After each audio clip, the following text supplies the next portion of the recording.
여러분 안녕하세요. 김다은입니다. 저희 지난 시간에 중국 주식 3대 지수에 대해 이야기를 했다면 이번엔 조금 더 깊게 들어가 볼게요. 중국 본토 지수 두 가지가 있는데요. 그중에선 CSI와 A지수가 있습니다. 쉽게 말해서 코스피 200, 코스닥 150 이런 느낌이라고 보면 되는데요. 먼저 CSI, 미국 과학수사대 아니죠. CSI 중에서는 100, 200, 300, 1000 이렇게 굉장히 다양하게 있어요. CSI는 심천 거래소에 있는 거랑 상해 거래소에 있는 것 중에 우량주를 모아뒀다고 보면 되는데요. CS100은 우량주 100개, CS200은 우량주 200개. 그런데 가장 유명한 건 CSI 300이라고 보면 되겠습니다. 우량주 300개를 모아놓은 거겠죠. 그리고 A지수가 있는데요. A지수는 심천거래소에 있는 거랑 상해거래소에 있는 것 중에 시가총액 상위 종목 1위부터 50위까지 섞여 있는 것을 합쳐놓은 지수라고 보면 되겠습니다. 어렵지 않아요. CIS는 우량주, A지수는 시가총액 상위 종목들이 모여있는 지수라고 판단하시면 됩니다. 네, 다음은 이어서 홍콩 거래소에 있는 지수들 확인해보죠. 항생지수와 H가 있다고 말씀드렸는데 먼저 항생지수 살펴보겠습니다. 항생지수는 시가총액 50위까지 모아놓은 종목들이고요. H는 30위에서 40위까지 모아놓은 지수인데 보통 외국인 투자자들이 굉장히 투자를 많이 한다고 해요. 보통 우리 같은 사람들. 그래서 70% 정도가 금융주 위주로 구성이 되어 있다고 합니다. 네, 중국 본토지수와 홍콩 본토지수 제가 간단하게 설명을 드렸는데 그래서 나 투자하고 싶다. 어디에 어떻게 해야 되냐 물어보시는 분들 어렵지 않아요. 사실 국내에서도 관련된 ETF가 굉장히 많이 있습니다. 저희가 전체적으로 한 바퀴 싹 돌린 후에 ETF까지 자세하게 알려드릴게요. 오늘은 여기서 인사드릴게요. 빠이 짜이젠!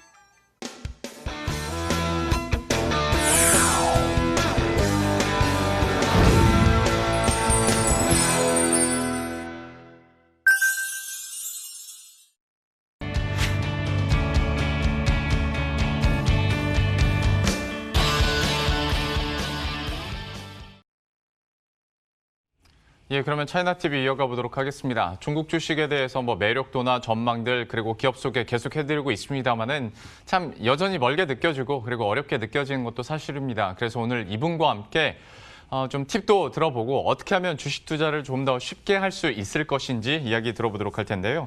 용인대학교 박승찬 교수와 오늘 함께합니다. 어서 오십시오. 반갑습니다. 예. 정말 오랜만에 뵙습니다. 그러니까요. 예. 잘 지내셨죠? 저는 잘 지냈습니다. 중국 주식에 대해서 관심도도 높아지고 워낙 긍정적인 전망들이 나오다 보니까 정말 오랜만에 이렇게 뵙게 됐는데 네. 앞에서 제가 말씀을 드렸던 것처럼 중국 주식 투자하려고 하면 일단 한자도 어렵고 우리나라와 어떤 매수 단위 그 개념도 좀 다르고 하다 보니까 참 쉽지가 않은데 이거 어떻게 해야 좀 쉽게 접근할 수 있을까요? 일단은 제일 좋은 팁은 저희 차이나TV 꾸준히 보시는 거. 아, 그게 1순위. 네, 그게 1순위입니다. 그래서 아까 지수도 말씀을 하셨는데 사실 용어가 너무 어려운 게 많고 네. 너무나 또 다양하잖아요. 우리는 하나밖에 없는데 중국은 지금 3개나 있고 네. 거래소가 있기 때문에 어떤 계속 저희 방송 보시면 좋을 것 같고 또 이제 중국 기업이나 주식 혹은 차이나 리스크에 대해서 많은 말씀을 하시잖아요. 그래서 근데 어쨌든 간에 중국의 주식은 앞으로도 이게 과정은 있겠지만 우상향으로 갈 수밖에 없다. 그 이유는 일단은 중국이 과거하고는 다르게 중국 정부가 지금 미중 간 이슈에 의해서 옛날처럼 중국 국영기업 위주로 돈을 지원해 주는 형태로는 미국이 있기 때문에 그렇게 돈을 하기 힘들다. 그러면 유동성을 돌려야 되기 때문에 결국 기업들이 자금을 계속 받을 수 있는 통로를 만들어줘야 되기 때문에 예. 이 중국의 자본시장을 어떠한 형태로든가 키울 수밖에 없는 구조로 가고 있다. 이런 측면에서 우리가 두 가지를 봐야 되는데 그러면 지수를 볼 것이냐 종목을 볼 것이냐. 그 아까 지수도 말씀을 하셨는데 그러니까 지수는 지금 분위기상은 그렇죠. 우리가 우량주 블루칩을 이야기를 많이 하는데 이게 조금은 너무 많이 들어와 있다라는 부분들이죠. 그래서 이제 중국 공산당이 어디를 보고 있느냐를 봤을 때 지수도 보지만 우리가 종목을 좀 봐야 돼. 그래서 이제 기업적인 이야기를 좀 우리가 앞으로 왜 다른 데서는 깊게 안 하니까 우리가 지금 차이나TV에서 좀 할 필요가 있다라는 생각이 들고 저는 팁을 좀 드린다면 한 4가지 간단하게 설명을 드리겠습니다. 첫 번째가 계속 배우시지만 중국의 이 주식 기본 구조를 좀 이 프레임을 아셔야 되죠. 아까 상하이, 심천 말씀하셨는데 일단 쉽게 저는 이렇게 말씀드리거든요. 상하이는 국영제, 심천은 신경제다. 네. 이렇게 보시면 될 것 같고 상하이는 국영 중심이다. 심천은 민영 중심이다. 네. 그러니까 우리가 아까 말씀하셨다시피 뭐 CSI 300 같은 경우도 다 지금 큰 기업들이니까 이제 그러니까 상하이를 중심으로 해서 뭐 우리가 대형 기업들 위주로 모여 있다라고 보시면 될 것 같고, 그러니까 이런 구조를 파악하시는 게 첫 번째고, 두 번째가 이제 뭐 상하이나 심천이나 주식 코드 같은 게 우리도 6단인데 일단은 아까 말씀하셨다시피 이 회사 이름이 너무나 복잡해요. 그죠? 네. 기억을 잘 못하게. 네. 그래서 조금 이 코드를 하는 것도 이 공식을 좀 알면 좋을 것 같아요. 상하이 A주는 그러니까 60 땡땡땡 뭐 600 이렇게 갑니다. 예. 그러니까 그걸 이제 이름을 기억을 못 하시면 그 이름을 기억하시면 될 것 같고, B주 같은 경우는 900 땡땡땡 이렇게 간다. 그러니까 이런 인식이에요. 그다음에 뭐 우리가 맞은 심천 같은 경우는, 시장 같은 경우는 뭐 우리가 그 000, 그러니까 심천은 선장 같은 경우는 000 땡땡땡으로 간다라고 보시면 될 것 같고, 그 중에서 우리의 그 코스닥에 해당되는 그 우리가 선전시장 같은 경우, 그러니까 중소판 같은 경우는 002 땡땡땡 이런 식으로 이제 이런 코드를 조금 더 알면 접근성이 조금 쉽지 않을까라는 생각이 들고. 주식 코드만 봐도 어느 지수에 포함이 돼 있는 건지는 그래도 알 수 있겠네요. 그렇죠. 예, 예. 그래서 이제 그런 것만 정리가 좀 되시면 이제 이름이 너무나 복잡하고 그다음에 이제 그러니까 이름이 또 한자자가 어렵기 때문에 발음도 네. 힘들기 때문에 그렇게 이해하시는 게 좀 빨리 오지 않나라는 생각이 들고. 예. 다음 세 번째가 이제 기업을 좀 아셔야 되는데, 중국이 기업이 다양하잖아요. 우리는 뭐 주식회사 위안해서 합자해서 한 명이 산데 주식회사가 우리는 90% 이상인데 중국은 매우 다양합니다. 물론 상장하기 위해서 주식회사가 됐는데 그 출발이 뭐 국영이냐 민영이나 집체냐, 그러니까 우리에는 없는 체제가 다르기 때문에 그걸 좀 아실 필요가 있다. 사실 아까 뭐 코스피나 코스닥 우리 상장사 같은 경우 제가 어저께인가 보니까 2,283개 정도가 있더라고요. 근데 중국은 4,000개가 넘어요. 그러니까 이 종목을 보려면 뭐 커넥스 같은 경우는 우리 같은 게 한 140개인데 중국은 한 8,000개가 넘습니다. 그러니까 이제 우리가 이제 이 종목을 이제 볼 때도 이제 좀 체계적으로 보는 게 중요하다 생각이 들고, 마지막으로 제가 이제 종목 소개할 때 말씀드리겠지만 CEO를 봐야 됩니다. 네. 네, CEO들. 우리도 마찬가지지만 CEO들에 대해 성향을 다른 방송에 하지 않는 CEO에 대해서는 최소한 오늘부터 이제 금요일 하는 제 프로에서는 이 CEO들이 성향에 따라 어떻게 변하냐, 그걸 좀 보는 시간 좀 가져보도록 하겠습니다. 그러니까 중국은 특히 공산당원이냐 아니냐, 그리고 얼마나 제재를 받느냐 안 받느냐, 이것도 사실 또 하나의 변수 중 하나잖아요. 그러니까 그렇죠. 기업과 아까 말씀 CEO, 그러니까 그게 공산당원이냐 네. 혹은 연관성이 있느냐, 그러니까 그런 것들을 좀 이제 비하인드 내용을 좀 들어가서 봐야지만 네. 우리가 중장기적으로 이걸 중장기 돈을 묻어 놓을 것인지 단타로 치고 빠질 것인지를 이제 그런 것들을 좀 확인할 수가 있겠죠. 앞으로도 그래서 우리가 모르는, 그리고 언론 뉴스에는 안 나오는 뒷이야기들도 한번 기대를 해보도록 하겠습니다. 좀 주식 거래에 있어서, 중국 주식 투자에 있어서 조금 더 쉽게 할 수 있는, 그리고 꼭 알아야 될 네 가지 포인트들을 이렇게 살펴봤는데요. 그러면 지금 현재 중국의 산업 동향들 좀 어떻게 평가하고 계신지 이것도 한번 해석을 부탁드릴게요. 지금 일단은 전반적인 방향은 뭐 일단은 우리가 지금 관심 있게 봐야 될 부분들은 중국이 뭐 이제 미중 간 이슈가 계속 다가오고 있기 때문에 지금 중국은 일단 그러니까 계속 지금 키워드로 지금 이야기하고 있는 수요 측 개혁, 그러니까 지금 공급 과잉이 되는 분야를 줄여가면서 이제 앞으로 수요처 개혁, 그러니까 쌍순환 이야기, 내수 중심으로 간다는 방향은 분명하기 때문에 소비재 위주로 큰다. 근데 소비재도 우리가 봐야 될 게, 그러니까 이게 완제품을 만드는 회사냐, 네. 아니면 그게 부품 소재를 넣는 회사냐, 이걸 좀 봐야 될 것 같습니다. 저는 개인적으로 예를 든다면 요즘 가장 핫한 뭐 이 전기차 같은 경우도 요즘 뭐 우리 국내 투자자 니오 같은 중국의 이 전기차에 투자를 많이 하시는 걸로 제가 알고 있거든요. 예. 그러니까 니오나 뭐 우리가 뭐 셔펑이나 이런 전기차 완성업체 같은 체종제 같은 기업체들 리스크가 좀 있다라고 저는 생각이 듭니다. 그렇기 때문에 왜냐하면 아직까지 이 기술에 대한 검증이 안 되기 때문에 지금 출혈 경쟁을 하고 있기 때문에 분명히 영향이 크다. 때문에 조금 그 전기차에 들어가는 소재라든지 관련 부품에 대한 그 탄탄한 기반, 그러니까 우리의 그 소부장에 해당되는 부품, 그러니까 소재 부품 장비에 해당되는 그 산업마다 다르겠지만 그 기업을 조금 더 들여다보는 게 중요하다라는 생각이 들고, 정부가 이렇게 지금 쌍순환 혹은 수요측 계획을 이야기하면서 중국도 애국 마케팅이 계속 일어나기 때문에 중국이 뭐 다음에 또 말씀드리겠지만 지금 중국의 화장품 국산 브랜드도 올라가고 있고 애국 마케팅에서 계속 상승 랠리가 이어질 것으로 판단이 됩니다. 그러니까 이런 부분들을 좀 판단하시고, 물론 여러 산업별로 다르겠지만 큰 차원에서 좀 우리가 말씀드릴 수 있을 것 같습니다. 그러니까 예를 들어서 뭐 전기차 완성업체를 사는 것보다는 전기차에 들어가는 소재 부품업체를 사는 것이 지금 더 좋을 것이다. 그러니까 전기차를 예로 들어주신 거고 네네네. 어떤 이런 핵심 부품 관련 기업들을 노려보는 게 더 지금으로서는 좋지 않을까라는 우량주가 또- 아닌 경우는 그렇습니다. 예, 네. 우량주가 아닌 경우에 네. 얘기를 해주셨고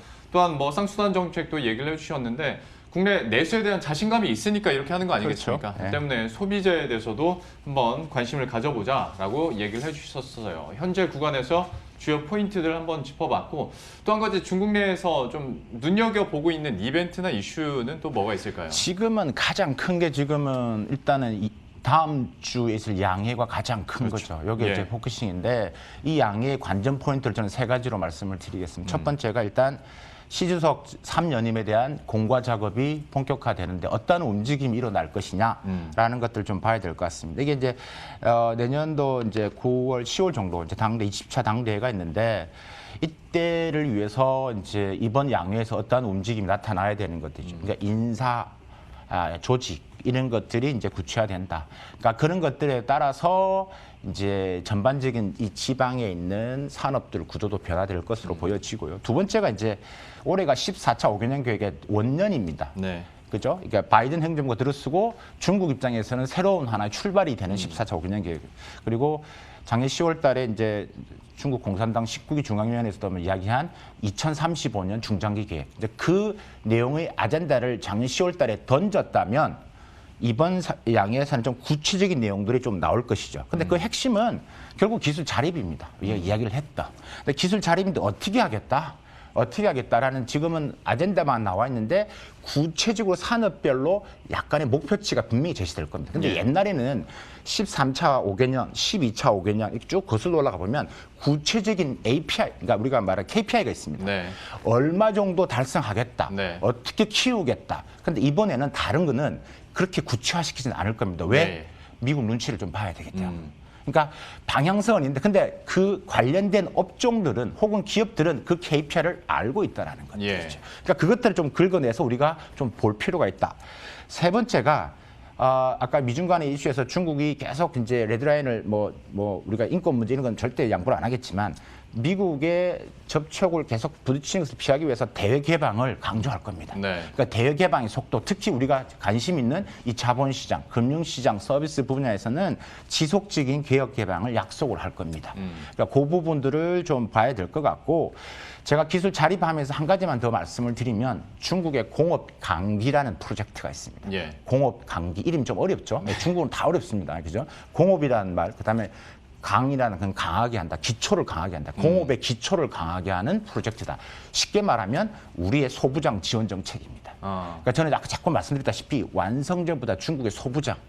그러니까 이건 좀 안타깝지만 이게 크면 우리나라가 대중국 수출의 80%가 다 소부장입니다. 네. 그러면 바로 직격탄으로 한국에도 영향을 미칠 수밖에 없기 때문에 이건 맞물려서 함께 보는 노력이 좀 필요하지 않나. 또 그런 좀 연구가 앞으로 지속돼야 되지 않나라는 생각이 듭니다. 중간에 그 양회 관전 포인트 얘기해 주시면서 슬쩍슬쩍 힌트가 나왔는데 그래도 한 가지만 더 여쭤보자면 네. 그러니까 이번 양회 같은 경우에 아무래도 어떤 정치적인 사안이나 정치적인 이슈로 포커싱이 많이 돼 있지 않습니까? 네, 그렇습니다. 예전 같았으면 그러니까 얘기해 주신 것처럼 뭐 경제 성장률 뭐 목표치랄지 아니면 구체적인 숫자가 나왔을 텐데 이번에 그렇게 구체화된 숫자가 안 나온다면 우리 그냥 일반 투자자 입장에서는 이거를 경제적인 관점에서 어떻게 포인트를 내가 잡아낼 수 있을 것인가 이거 좀 애매해질 수 있거든요. 그렇죠. 네. 근데 그 정부 차원에서는 발표가 되진 않겠지만 네. 각 산업 섹터별로는 그게 전망치가 어느 정도 나올 거로 예상이 됩니다. 그러니까 예전에는 정부 문건 차원에서 중국 자동차 산업의 향후 5개년 발전 계획, 중국 전기 자동차의 발전 계획 그런 식으로 아까 말한 KPI가 정확하게 돼 있었는데, 그렇죠. 근데 이게 중앙 정부 차원이 아니라 산업적인 측면. 혹은 에너지적인 측면. 근데 그런 것들이 있기 때문에 너무 이제 그런 것들을 또 이제 제가 매주 금요일마다 예. 그 박승찬 교수의 또 가장 쉬운 중국 주식 이야기니까 예. 제가 쉽게 정리를 해서 매주마다 조금씩 여러분들한테 알려드릴 수 있도록 최선을 다하겠습니다. 알겠습니다. 또 이제 이벤트가 열리면 제가 궁금한 거 다 여쭤보도록 하겠습니다. 주요 포인트들 이렇게 짚어주셨고 기업 트렌드 분석도 해보도록 할 텐데요. 오늘은 기업은 무엇일지 역시 김다은 앵커가 준비하고 있습니다. 함께 만나보시죠. 네, 종목에 대해서 자세하게 살펴보겠습니다. 오늘의 종목 먼저 화면 통해서 확인을 해보시죠. 앞서 교수님께서 코드 번호를 정확하게 아는 게 더 쉬울 것이다라고 이야기를 해주셨는데 오늘의 종목 코드 번호는 002로 시작이 되네요. 심천거래소에 상장이 되어 있고요. 002044입니다. 참 발음하기 조심스럽습니다. 미녀 건강이 아니라 미년 건강입니다. 제가 이 미년이라는 뜻이 어떤 뜻인고 교수님께 먼저 여쭤봤는데 아름다운 건강, 아름다운 삶이라는 뜻을 가지고 있다고 하더라고요. 조금씩 종목에 대해 풀이를 쉽게 할 수 있겠죠. 먼저 살펴보시면 이 미년 건강은 중국 건강검진 시장에서 부동의 1위를 자리 잡고 있습니다. 제가 얼마 전에 이항홀딩스 설명해 드릴 때 중국 본토 주식 상장하는 거 굉장히 까다롭다고 이야기를 드렸는데 유일하게 본토 주식에 상장이 되어 있는 기업이라고 합니다.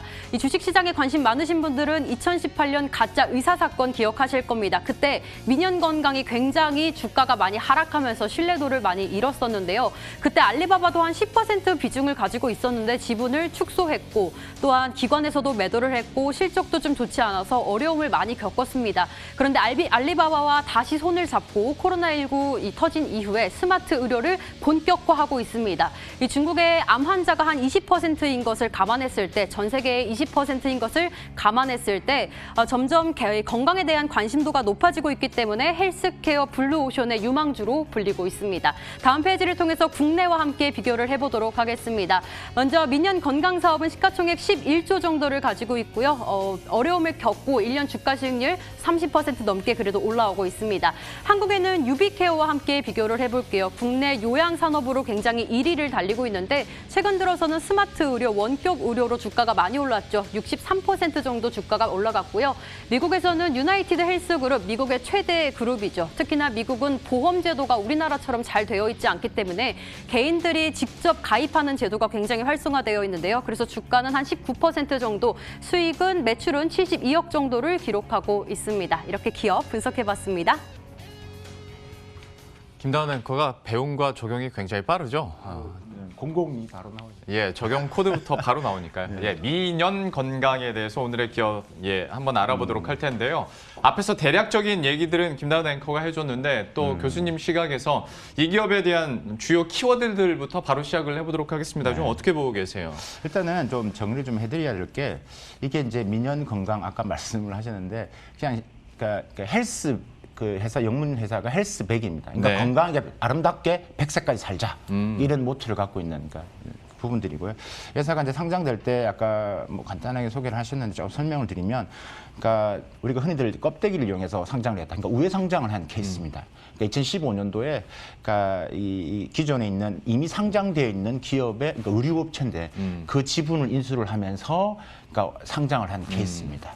근데 이렇고요. 이 시가총액도 말씀 6만 명, 그러니까 그러니까 정규직하고 비정규직 한 6만 명 정도가 되어 있고 지금 중국 건강검진센터, 그러니까 지금 부동의 1인데 지금 중국 전역에 이 건강검진센터 한 700개 이 민연 건강이 갖고 있습니다. 700개 부동의 1이죠. 근데 500개가 직접 갖고 있고, 그러니까 뭐 나머지 이제 인수한 기업들이 한 200개에서 지금 한 700여 개가 있고, 최근에 지금 주주도 증가 추세, 지금 계속 돈이 들어오고 있다는 이야기죠. 하고 있고, 재밌는 것은 그 애널들이 최근에 가장 많이 탐방하고 싶은 기업 중에 하나가 바로 그래요? 예. 그래서 뭐 자산운용사, 증권사, 사모펀드 이래서 여기를 지금 뭐 좀 하고 싶다. 그 이유는 뭐 시장 커져가는 것도 있지만 알리바바가 지금 투자를 아까 했다고 말씀. 알리바바가 이게 2018년도 가짜 의사하고 2019년도 7월일 겁니다. 그때 이제 72억 위안, 그러니까 한 1조 한 3천억 원 정도를 알리바바 그러니까 해서 우리가 뭐 그다음에 엔티그룹까지 해서 했습니다. 그래서 한 지분이 한 10%가 좀 넘게 갖고 있는데 그만큼 이제 현재 이 알리바바와 이 관계가 어떻게 돼 있는지 지금 어떻게 있는지 뭐 그런 것도 지금 이야기를 하고 있는 부분이고요. 키워드 하나씩 보겠습니다. 그래서 보면 첫 번째 키워드를 저는 이제 헬스 차이나인데 일단 중국 정부의 방향, 공산당이 지금 중국의 지금 건강이 나빠지고 있다. 중국 14억 중에서 예전에 조사를 한 적이 있습니다. 약 한 3, 4천만 명 대사로 조사를 했는데 당신은 아픕니까 안 아픕니까 조사를 했어요. 네. 한 기본 모수도 몇 천만 명씩 조사하잖아요, 중국은. 근데 그중에서 아프다가 한 15%, 안 아프다가 15%, 그다음에 70%가 뭐냐면 중국에서는 이것을 아건강, 이게 좀 그것도 어려운데 아건강. 그러니까 아건강이라는 표현이 무슨 말이냐면 지금은 안 아파요. 네. 근데 나중에 아플 것 것 같아요. 같다. 아. 왜요? 고령화되면서 힘들어요. 그다음에 환경오염 문제 있어요. 서구화된 식습관 뭐 이런 것 때문에 나중에 아플 것 같아요. 실제 중국이요 성인병 환자가 2014년 기준으로 해서 미국을 추월했습니다. 그러니까 뚱뚱해지고 있고, 그러니까 이게 하다 보니까 매우 지금 중국이 아파가고 있다. 네. 그게 돼도 중국 정부가 엄청난 돈을 투자하기 시작했죠. 그런 부분 보고 우리 고령화 아까 말씀드렸는데 중국 고령화 인구가 지금 한 1억 8천만 명 됩니다. 엄청나죠. 그래서 이제 2030년도 일본 제치고 1등이 될 거라고 얘기를 합니다. 하고 그다음에 건강검진 규모 시장도 계속 커져가고 있는 부분들. 지금 작년 기준으로서 우리 원화로 한 33조 정도 합니다. 시장 규모 커져가고 있고 지금 현재 중국에서 건강검진을 받은 사람이 한 6억 명 정도 됩니다. 네. 6억 명. 근데 어쨌든 이게 커져가고 있다라는 부분들. 그래서 우리가 지금 일단 헬스 차이나라는 첫 번째 키워드를 일단은 말씀드리고 싶습니다. 일단 그래서 이게 늘어난 숫자가 매우 빠르게 늘어나고 있습니다. 참 그러니까 잘 모르는 제가 봐도 최근 1, 2년 들어서 중국의 헬스케어 산업이나 뭐 의료, 원격 의료까지도 정말 역동적으로 움직이는 게 보일 정도인데요. 역시 첫 번째 키워드로 헬스 차이나라는 부분을 짚어주셨고요. 두 번째 키워드도 바로 이어가 볼까요? 코로나로 인해서 예방의학, 그러니까 이 민연 건강의 키워드 해설할 때 아까 말 요양 이런 개념을 보시면 안 되고 네. 좀 비교 대상이 약간 다르긴 했습니다. 아까 미국이나 한국 여기는 그러니까 예방의학에 대한 포커싱이 되어 있습니다. 그러니까 이제 이게 지금 이미 이제 알리에스죠. 알리바바가 하고 있는 알리헬스가 이 민연 건강 함께 코로나19 핵산 검사 서비스도 오픈을 해 있고요. 그다음에 지금 중국인들이 코로나로 인해서 예방의학에 대한, 그러니까 전반적인 건강검진에 대한 관심도가 집중도로 올라갔습니다. 네. 그러니까 물론 그 코로나 때문에 오프라인에서 건강검진센터가 오면서 타격을 받긴 했지만 이게 전환점이 돼서 온오프라인을 하는 방향으로 급증하기 시작합니다. 그러니까 무조건 해야 되는구나라는 식의 방향 설정이 돼 있다라고 이제 보시면 될 것 같고 이런 부분에서의 이제 우리가 좀 예방의학이 중국 이번에 코로나가 중국의 완전히 삶의 방식과 사고방식을 바꾸는 절대적인 계기가 됐기 때문에 지금의 떨어진 주가나 혹은 지금 성장 부분에 있어서 우리가 앞으로의 상승 랠리가 매우 좀 관심을 가지고 있는 부분들이고 중국 애널들도 거기에 포커싱이 되어 있다라고 두 번째 키워드로 말씀드릴 수 있을 것 같습니다. 두 번째 키워드 살펴봤고 바로 세 번째로 넘어가겠습니다. 세 번째 키워드는 뭘로 잡으셨어요? 풍부한 자금 확보 능력. 제가 이제 아까 첫 번째 이 키워드 중에서 CEO를 알아야 되는 게 중요하다고 말씀드렸죠. 예. CEO와 이 CEO가 위롱이라는 사람인데 이 사람이 정말 대단한 사람인데 이 시간 관계상 이 사람의 이 비하인드 스토리가 매우 많거든요. 네네. 대단한 사람인데 상해 교통대를 나왔는데 원래는 엔지니어 출신인데 그리고 그 졸업을 하고 국영기업을 가야 되는데 안 가고 바로 부동산 업계를 갔다가 거기서 돈을 모아서 또 창업을 했습니다. 창업을 해서 뭘 했냐? 그러니까 창업을 했는데 그게 이제 투자회사, 벤처 캐피탈 같은 걸 했었습니다. 네. 어마어마한 돈을 모았죠. 그러면서 계속 이 건강 쪽 헬스케어 관심이 있었습니다. 그리고 투자를 많이 하기 시작했죠.